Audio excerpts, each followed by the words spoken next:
Fala, galerinha do segundo ano. Galerinha, a gente vai iniciar hoje o assunto de equilíbrio meio aquoso. É a continuação de equilíbrio químico, tá certo? Como esse assunto ele é muito extenso, a gente divide esse assunto em módulos. Então, para hoje, para essa quinta prova, aliás, a gente vai ver equilíbrio meio aquoso. Por que esse assunto ele é importante para a gente? É porque, pessoal, a gente vai trabalhar com aquelas tabelazinhas de pH, que varia de 1 a 14, para identificar se as substâncias são ácidas ou fracas, tá certo? Então, o primeiro conceito que a gente tem que entender de equilíbrio meio aquoso é equilíbrio de ácidos e bases fracas. Então, eu preciso lembrar do conceito de grau de ionização. Só lembrando, o que é o grau de ionização? É para me saber se um ácido ou uma base são fracos ou fortes. O equilíbrio meio aquoso é só com ácidos e bases fracas. Então, como é que eu calculo o grau de ionização? Vou só lembrar para vocês aqui. Deixa eu só ativar aqui a canetinha aqui, logo, tá certo? O pincelzinho para deixar para a gente aqui na descrição. Deixa eu só ver aqui de novo aqui.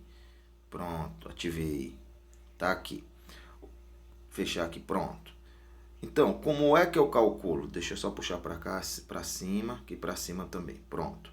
O que é que acontece aqui? Gente, vamos pegar bem aqui o ácido clorídrico, ó.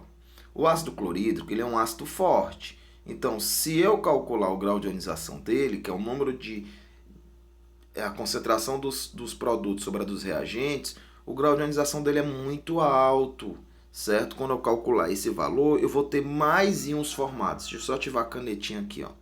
Eu vou ter mais íons formados. Por isso que esse valor em cima do numerador, ele é maior do que o do denominador. Então, quando eu faço a divisão, dá um valor muito alto. Então, é um ácido forte.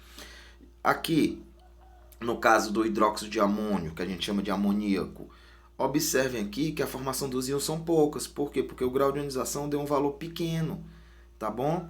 Então, o grau de ionização ele serve para a gente para saber se uma substância ela é muito ionizada ou pouco ionizada. Isso vai influenciar no equilíbrio químico, pessoal. Olha o caso aqui do ácido acético, que a gente usa.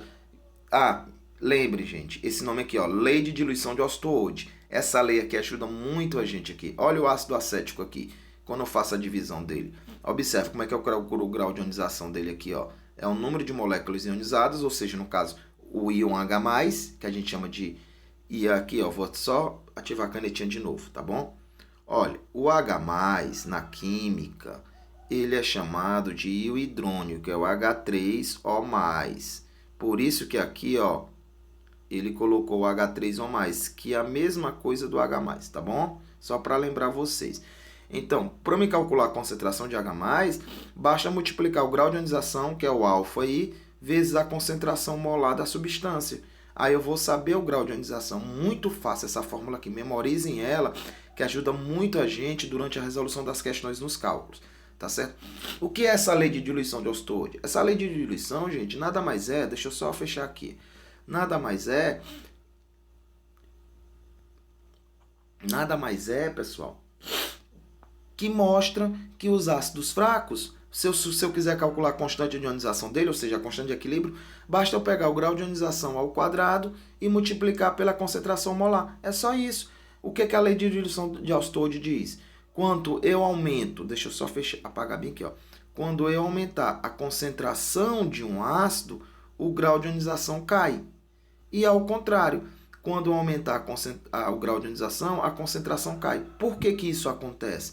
Porque é o seguinte, se eu aumento a concentração de um ácido, o que vai acontecer? Ele vai ter poucos íons ionizados, então o grau de ionização dele cai.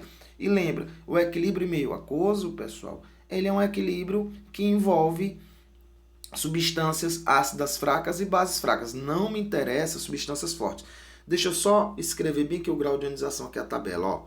A tabela do grau de ionização, pessoal, ela varia de 1% a 100%. Toda substância que chegar próximo de 100%, ela vai ser forte. Então, não vai ter equilíbrio químico. Tudo que eu jogar vai se transformar em íon. Então, a seta é um produto só. Que é o que acontece com o ácido clorídrico, pessoal. O ácido clorídrico, Tudo que eu jogar na água vai produzir íons. Já o ácido fraco, como o ácido cianídrico, quando eu jogar ele na água, ele vai formar H+, só que esse H+, vai estar em pequena concentração. Aí, nesse caso aqui do ácido cianídrico, eu tenho a lei de diluição de Ostwald. Memorizem essa formulazinha aqui, viu? A gente utiliza também bastante ela, tá bom? Deixa eu só fechar bem aqui, para o vídeo não ficar muito extenso. E aqui é o conceito, mas só que esse conceito aqui de lei de diluição de Ostwald fica muito vago. Então, o que é a lei de diluição de Ostwald?